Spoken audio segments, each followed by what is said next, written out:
హైవేలు వేసిరు, తక్కువ ధరకు మల్టీనేషనల్ కంపెనీలకు భూములు ఇచ్చారు. చీప్ ఎలక్ట్రిసిటీ కారణంగా ఇబ్బడి ముబ్బడిగా విదేశీ కంపెనీలు మలేషియాలో ప్రారంభమైనాయి. ఉద్యోగాలు చేసేందుకు కావలసినంత మంది తక్కువ జీతాలకే సిద్ధంగా ఉండటంతో అమెరికన్, యూరోపియన్ కంపెనీలు మలేషియాకు క్యూ కట్టినాయి. దశాబ్దం తిరగకుండానే దిశ మారిపోయింది. దశ తిరిగిపోయింది. 1960 నుంచి మొదలైన మలేషియన్ విప్లవం 2000వ సంవత్సరం తర్వాత మరింత ఊపందుకున్నది. 2010 కల్లా మలేషియా రూపురేఖలు పూర్తిగా మారిపోయినాయి. కానీ ఇదంతా హెడ్స్ మాత్రమే. టైల్స్ సంగతి ఏంటిది?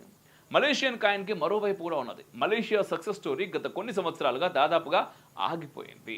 ఇప్పటికిప్పుడు ఆ దేశం కుప్పకూలిపోవడం లేదు. మళ్ళీ మలేషియన్లు 1960 కంటే ముందు స్థితికి వెళ్ళరు కూడా. అయినప్పటికీ ఒక దశ దాకా వచ్చిన ఆ దేశ పౌరులు మరింత అభివృద్ధి కోరుకుంటే మాత్రం వారి ఆశలు నెరవేరే అవకాశాలు కనిపిస్తలేవు. ఎందుకని?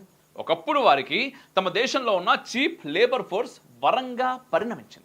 కానీ ఇప్పుడు అదే చీప్ లేబర్ మలేషియా కంటే ఎక్కువగా వియత్నాం లాంటి దేశాల్లో లభిస్తున్నది. అంటే ఒకప్పుడు కలిసి వచ్చిన కార్మిక శక్తి ఇప్పుడు బెడిసి కొడుతుంది అన్నట్టు.